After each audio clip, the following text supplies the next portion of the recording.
First year chapter number 4 हम पढ़ रहे हैं। नेक्स्ट हमारा टॉपिक है पावर। बुक का पेज नंबर 82 और 84 तक हम आज टॉपिक कवर करेंगे। आज तक हमने जितनी भी बात की है work done by variable force, constant force या इलेक्ट्रिक ग्रेविटेशनल फील्ड, उसमें कहीं हमने ये नहीं बताया कि कोई बॉडी कितना वर्क कितने टाइम में करेगी। तो हम पावर में कॉन्सेप्ट लेके आएंगे वर्क के साथ टाइम का, कि कोई बॉडी कितने वक्त में कितने टाइम में कितना वर्क डन करती है। फॉर एग्जांपल हमारे पास दो सिटीज़ हैं, सिटी ए और सिटी बी। इनके दरम्यान में कोई फासला है, मिसाल के तौर पे 25 किलोमीटर्स या कोई भी फासला है। अब आप ए सिटी से बी सिटी तक, एक शहर से दूसरे शहर तक जाते हैं साइकिल पे या मोटर बाइक पे।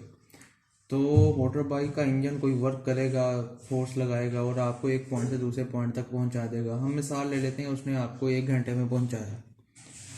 इसकी बजाय अगर आप किसी बड़ी गाड़ी पे जाएं और आपको रास्ता बिल्कुल क्लियर मिले, तो हो सकता है कि बड़ी गाड़ी जो है वो काम वही जो उसने मोटर बाइक ने 1 घंटे में किया था वो 20 मिनट्स में या 30 मिनट्स में कर ले। तो किसी भी बॉडी के काम करने की शरह, उसका रेट, वो कहलाता है पावर। तो कैसे डिफाइन करेंगे? Rate of doing work of a body is called power. जहाँ पे भी रेट का वर्ड आ जाए उसका मतलब ये होता है कि बॉडी के अंदर टाइम के लिहाज से कोई वेरिएशन आ रही है, टाइम के लिहाज से कोई चेंजिंग आ रही है। So power is defined as rate of doing work in unit time. किसी खास टाइम में, 1 मिनट में, 1 घंटे में, 1 दिन में होने वाला वर्क, वो कहलाएगा पावर। सिंपल डेफिनेशन है कि किसी बॉडी ने कितने वक्त में कितना वर्क किया है, कितने जॉल वर्क किया, वो हम पावर उसको कहेंगे। नेक्स्ट हमारे पास आया था एवरेज पावर। अब कोई बॉडी पॉइंट ए से पॉइंट बी तक या सिटी ए से सिटी बी तक मूव करके जा रही है, तो उसके अंदर रास्ते में कहीं ना कहीं फोर्स वेरी करेगी, कहीं कांस्टेंट फोर्स हो जाएगी, कहीं वेरिएबल हो जाएगी। तो वेरिएबल फोर्स की वजह से जो वर्क है वो हमने फाइंड आउट करना सीख लिया है। तो इससे हम क्या करेंगे, उस सारे पाथ में होने वाले वर्क की एवरेज लेंगे। एवरेज लेने का तरीका आपको पता है, छोटी क्लासेस में आपने पढ़ा है कि सम कर दें और टोटल नंबर ऑफ क्वांटिटीज पे उसको डिवाइड कर देते हैं। So total work done by a body in total time, that is defined as average power. So कैसे रिप्रेजेंट किया? P average is equal to total work over total time, that is equal to delta W over delta T. मतलब यहाँ पे work में और time में variation आ रही थी, चेंजिंग आ रही थी, इसी वजह से हमने यहाँ पे इसका एवरेज लिया है। क्लियर?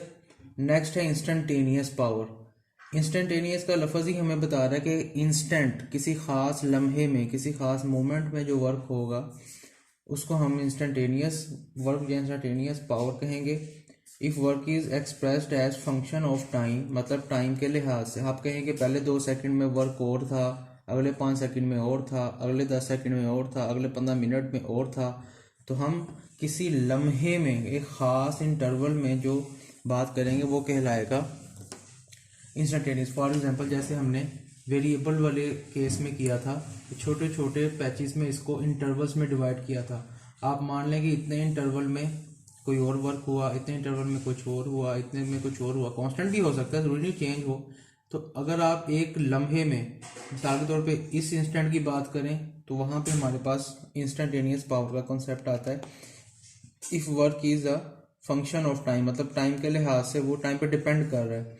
तो इंस्टेंटेनियस जब भी हम अप्लाई करते हैं तो वहाँ पे लिमिट आती है कि delta T approaches to zero, means के टाइम के अंदर आने वाली चेंजिंग बहुत कम है, स्मॉल है। Delta T approaches to zero, limit का कॉन्सेप्ट पिछले लेक्चर में हम पढ़ चुके हैं। So instantaneous power is equal to limit over time, delta W over delta T. Next हम देखते हैं कि पावर के यूनिट क्या है। किसी भी चीज़ का यूनिट निकालना हो तो आमतौर पे वो हमारे पास फार्मूले से आता है।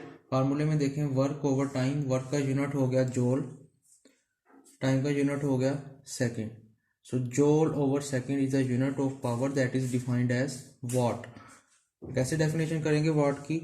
अगर कोई बॉडी 1 जॉल वर्क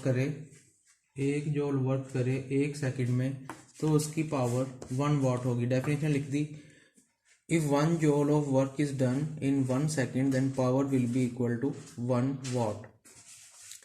यहाँ तक पावर और उसका यूनिट हमने पढ़ लिया। नेक्स्ट आप देखें, यहाँ से अगर मैं इसको सिंप्लीफाई करना चाहूँ तो यहाँ से हमारे पास जॉल इज इक्वल टू आता है watt multiply by second. Second इधर आके मल्टीप्लाई हो जाएगा watt into second. So joule is a unit of work या एनर्जी। तो यहाँ से हमें पता चल रहा है watt into second is another unit of energy. So हम बात करेंगे कमर्शियल यूनिट। कमर्शियल यूनिट से मुराद ये है कि कमर्शियल लेवल पे जो एनर्जी का या इलेक्ट्रिकल एनर्जी का जो यूनिट होता है वो क्या है, वाट इंटू सेकेंड, या उसको हम मल्टीप्लाई कर दें 1000 के साथ तो वो बनेगा kilowatt hour. Commercial unit of energy is kilowatt hour. ये MCQs में आता है, बुक में भी लिखा हुआ है पेज नंबर 83 पे, आप निशान लगा लीजिएगा MCQs के लिए। इसको कैसे डिफाइन करेंगे किलो वाट और को, the work done in 1 hour. कोई बॉडी 1 घंटे में काम करे बाय एन एजेंसी। एजेंसी से मुराद कोई भी चीज़, कोई मोटर है, कोई गाड़ी है, कोई बॉडी है, whose power is 1 kilowatt. 1 kilowatt power वाली बॉडी 1 घंटे में कितना काम करती है, वो कहलाती है उसकी किलोवाट और एनर्जी। अब ये शॉर्ट क्वेश्चन आपसे पूछा जा सकता है कि किलोवाट और का रिलेशन फाइंड करें। तो ये शॉर्ट क्वेश्चन हमने यहाँ पे प्रूव कर लिया। देखें, किलो प्रीफिक्सेस आपने याद किए हैं। किलो का मतलब होता है 1000, तो किलो की जगह हमने लिख लिया 1000। वाट वैसे का वैसे। आवर से कन्वर्ट करना है आपने यूनिट को सेकंड में। 1 आवर में 60 मिनट और फिर 1 मिनट में 60 सेकंड, तो 60 मल्टीप्लाई बाय 60, ये साथ में सेकंड लिख दिया। इसको मल्टीप्लाई करें तो 3600 आएगा। वाट और सेकंड को इकट्ठा करके लिख दिया मैंने। 3600 और 1000 को मल्टीप्लाई करेंगे तो ये वैल्यू आ जाएगी। वाट इंटू सेकंड की जगह जॉल लिख दिया इस कॉन्सेप्ट के मुताबिक। और इसको आप रीअरेंज करें, पॉइंट को यहाँ से मूव करवा के यहाँ ले आएँ, तो 6 डिजिट्स आपने मूव करवाया है, तो 3.6 मल्टीप्लाई 10 की पावर 6 जॉल। तो आपके पास क्वेश्चन आएगा कि 1 किलोवाट और को प्रूव करें 3.6 मेगा जॉल। हम जानते हैं कि 10 की पावर 6 जो है इसका प्रीफिक्स होता है मेगा। सो ये क्या बन गया, 3.6 mega जॉल। So this is the commercial unit of power, electrical energy. Unit study करने के बाद हम देखते हैं कि पावर की डायमेंशंस क्या हैं। जिस चीज़ की भी डायमेंशंस फाइंड करनी होती हैं उसको हम स्क्वायर ब्रैकेट में लिखते हैं। पावर के फार्मूले के according power is equal to work over time, square brackets में लिखा। आगे हमने वैल्यूज पुट की। वर्क की डायमेंशंस हम पहले पढ़ चुके हैं, ml² T⁻² होता है, इस चैप्टर के पहले टॉपिक में हमने पढ़ा था। और टाइम की डायमेंशंस कैपिटल T हैं। T की पावर यहाँ पे -1 है, ऊपर जाके +1 है, ऊपर जाके -1 हो जाएगी। तो पावर की डायमेंशंस क्या आ गई, ml² T⁻³ ये ऑब्जेक्टिव में आ सकता है। Horse power is another unit of power, जिसका रिलेशन वाट के साथ होता है कि 1 horse power is equal to 746 watt. एक कन्फ्यूजन स्टूडेंट्स को यहाँ होती है कि किलो वाट और जो है वो किस चीज़ का यूनिट है। मैंने अभी पिछले स्लाइड में आपको बताया कि वो यूनिट है इलेक्ट्रिकल एनर्जी का, ना कि पावर का। इलेक्ट्रिकल एनर्जी भी कह सकते हैं, वर्क भी आप कह सकते हैं, तो ये चीज़ का ख्याल रखना है। नेक्स्ट एक प्रूफ है छोटा सा कि पावर और वेलोसिटी के दरमियान में क्या रिलेशनशिप होगा। बहुत सारी जगहों पे हमेशा जो है वो वर्क हो रहा होता है कांस्टेंट फोर्स की वजह से। तो वर्क जो है through out the interval, through out the time वो कांस्टेंट रहता है। जैसा कि कोई मोटर है, उसके अंदर प्रोपेलर मशीन लगी हुई है, तो वो कांस्टेंट वर्क करती है। तो हम वहाँ पे और बॉडी को या मोटर को कांस्टेंट वेलोसिटी से ही मूव करवाती है। तो वहाँ पे पावर और वेलोसिटी के दरमियान में एक रिलेशन होना चाहिए, वो हम ड्राइव करते हैं। मैंने लेफ्ट हैंड साइड ले ली, पावर इज इक्वल टू, और इंस्टेंटेनियस पावर का फार्मूला लिखा, limit delta T → 0 delta W delta T. उसके बाद मैंने वर्क के फार्मूले को ओपन कर दिया। वर्क क्या होता है, F dot D dot product होता है इन दोनों क्वांटिटीज़ का, वो मैंने यहाँ पे पुट कर दिया। उसके बाद मैंने इसको रीअरेंज किया है। क्या किया है, एफ को मैंने आउटसाइड ले लिया लिमिट से और लिमिट अप्लाई कर दी delta D over delta T. Delta D students क्या है, डिस्प्लेसमेंट, और डेल्टा टी क्या है, time. Rate of change of displacement is defined as velocity, हम जानते हैं। सो इस वैल्यू की जगह यहाँ पे इस क्वांटिटी की जगह हमने वेलोसिटी पुट कर दी। सो एफ डॉट वी जो है वो हमारे पास आ गया right hand side, power is equal to F dot V. Next हमारा टॉपिक है एनर्जी। कैसे डिफाइन करेंगे, ability of a body to do work is called energy. किसी बॉडी के पास ये सलाहियत, ये काबिलियत कि वो कोई वर्क कर सके, कोई काम कर सके। अब वर्क का कॉन्सेप्ट आपको क्लियर है कि उसके ऊपर फोर्स लगे बॉडी के ऊपर और वो कोई ना कोई डिस्प्लेसमेंट कवर कर जाए, तो उसको हम कहेंगे कि उस बॉडी के पास कोई ना कोई एनर्जी है। ऐसा ही यूनिट जो है एनर्जी का वो सेम होता है वर्क जैसा, जोल। तो एमसीक्यूज आएगा कि वर्क है, कौन सी दो क्वांटिटीज़ का यूनिट सेम है, आप बताएंगे वर्क और एनर्जी का यूनिट सेम है। सो किसी बॉडी के काम करने की सलाहियत कहलाती है उसकी एनर्जी।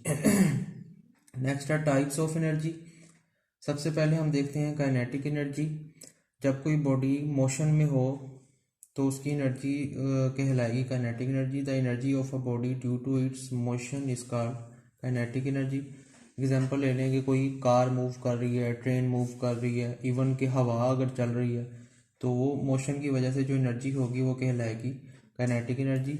मैट्रिक में आप इसका फार्मूला भी पढ़ के आए हैं, हाफ एम वी स्क्वेयर। बस यहाँ पे रिवीजन है, आपने इसको ड्राइव नहीं करना, बस फार्मूला जहन में रखना है, half M V square. M क्या है, mass of the body, V square is the velocity of the body. Potential energy आ गया next.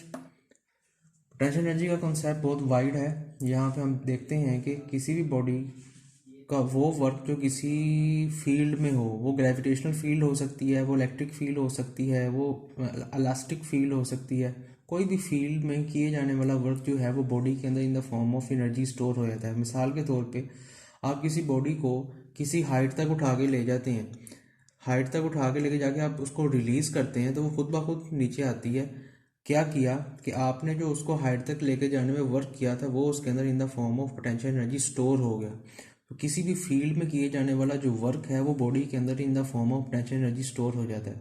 So how can we define energy possessed, possessed मतलब रखना, by a body due to its position in a field. हमने position change की ना, एक point से उठा के दूसरे पॉइंट तक उसको ले गए, सर्टन हाइट तक ले गए, तो उसके अंदर कुछ ना कुछ एनर्जी स्टोर होगी, वर्क करने की सलाहियत उसके अंदर आ गई, तो हम इसको कहेंगे कि वो पोटेंशियल एनर्जी, उसके पास पोटेंशियल एनर्जी स्टोर होगी। है फार्मूला हमने पहले पढ़ा हुआ है मैट्रिक में, potential energy is equal to M G H. Next है जी इलास्टिक पोटेंशियल एनर्जी। नाम से ही जाहिर है कि अगर आप किसी बॉडी के, इलास्टिसिटी का कॉन्सेप्ट आपको होगा कि अगर आप किसी स्प्रिंग को या रबर बैंड को स्ट्रेच करते हैं या कंप्रेस करते हैं तो उस खिंचाव की वजह से या उस दबाव की वजह से जो एनर्जी स्टोर होगी उसके अंदर वो कहलाएगी elastic potential energy. The energy stored in a compressed और रिलैक्स्ड या stretched spring is called elastic potential energy.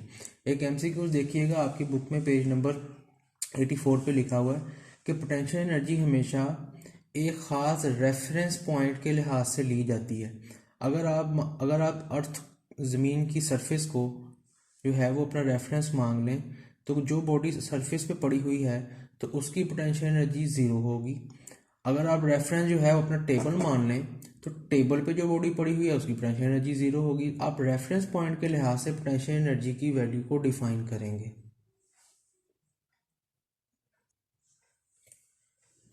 Next है, लॉन्ग क्वेश्चन में भी आ जाता है, वर्क एनर्जी प्रिंसिपल। पेपर में आएगा, लॉन्ग क्वेश्चन में भी आ जाता है। तो आप पहले स्टेटमेंट लिखेंगे, बाद में इसका प्रूफ करेंगे। बुक में स्टेटमेंट एंड पे लिखी होती है, आपको मैंने पहले ही बताया स्टेटमेंट शुरू में लिखते हैं। वर्क एनर्जी प्रिंसिपल के अकॉर्डिंग जब किसी बॉडी पे कोई वर्क किया जाता है तो वो वर्क उसके अंदर in the form of energy store होता है। मैंने पहले भी आपको बताया तो वो जितनी एनर्जी उसकी चेंज करेगा वो वर्क के इक्वल होगी। ये सिंपल सी बात है। Work done on a body is equal to change in its kinetic energy. End पे जाकर मैं बताऊंगा कि ये काइनेटिक एनर्जी के अलावा और फॉर्म ऑफ एनर्जी भी हो सकती है। सो ये स्टेटमेंट होगी, किसी बॉडी पे किए जाने वाला वर्क बराबर होता है उसकी काइनेटिक एनर्जी में आने वाले चेंज के बराबर होता है। प्रूफ देख लें इसका। कोई बॉडी है, उसका मास है m, वो इनिशियल वेलोसिटी vi के साथ मूव कर रही थी। इस बॉडी के ऊपर कोई फोर्स F एक्ट की कुछ टाइम के लिए, 5 सेकंड 10 सेकंड के लिए, और इस बॉडी की वेलोसिटी vi से चेंज होके vf हो गई और इस बॉडी ने डिस्टेंस कवर किया d। सो हमारे पास गिवन डाटा के मुताबिक ये आपने लिखना है। आपकी बुक में इसकी एक्सप्लेनेशन लिखी हुई है। Consider a body of mass m moving with velocity vi, a force acts on it and travels it through a distance of d and final velocity of the body becomes vf। ये लिखने के बाद आप अपने data के according third equation of motion apply करें। 2as is equal to vf square minus vi square. यहाँ पे डायग्राम के अकॉर्डिंग डिस्टेंस कितना कवर हो रहा है d, तो s की जगह मैंने d लिख दिया। 2a यहाँ पे मल्टीप्लाई हो रहा है, इस साइड पे आके डिवाइड हो गया। यहाँ से हमारे पास डिस्टेंस का रिलेशन आ गया। इसको मैंने क्वेश्चन नंबर 1 कह दिया। क्यों निकाल रहे हैं? क्योंकि हमने वर्क की वैल्यू फाइंड करनी है। वर्क इज इक्वल टू क्या होता है, एफ डॉट डी। ये हमने फाइंड करना है। हमें इसके अंदर डिस्प्लेसमेंट चाहिए और फोर्स चाहिए, तो ये मैग्नीट्यूड आ गया डिस्टेंस की फॉर्म में। नेक्स्ट हमारे पास है from Newton second law of motion, mathematical form हम जानते हैं F is equal to M में। हमारे पास फोर्स आ गई और डिस्टेंस भी आ गया।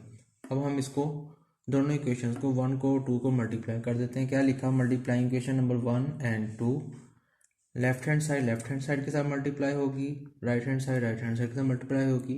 तो ये हमारे पास रिलेशन आ गया, F D is equal to इसकी राइट हैंड साइड के साथ मल्टीप्लाई हुई तो ये आ गया, ए से ए कैंसिल, ये सिंप्लीफाई किया, ये आ गया। और मैथ जो है वो अंदर मल्टीप्लाई हो जाएगा 1/2m vf square minus 1/2m vi square. तो ये किस चीज़ का फार्मूला बन गया, काइनेटिक एनर्जी का। लेकिन यहाँ पे f लगा हुआ है तो हम बोलेंगे कि ये फाइनल काइनेटिक एनर्जी है माइनस ये इनिशियल काइनेटिक एनर्जी है। तो final kinetic energy minus initial kinetic energy, हम क्या कह सकते हैं कि काइनेटिक एनर्जी के अंदर आने वाला चेंज। सो हमने प्रूव किया work done on a body is equal to change in its kinetic energy. अगर यही वर्क हम ग्रेविटेशनल फील्ड में कर रहे हैं तो जो वर्क होगा वो बराबर आएगा change in gravitational potential energy. अगर यही वर्क हम इलास्टिक फील्ड में कर रहे हैं so work done equals to क्या हो जाएगा, change in elastic potential energy. So generally हम क्या वर्क एनर्जी प्रिंसिपल से अखज़ कर रहे हैं। हमारे पास रिजल्ट क्या है कि किसी बॉडी पे किए जाने वाला वर्क जो है वो उसकी एनर्जी के अंदर आने वाली चेंज के बराबर होगा।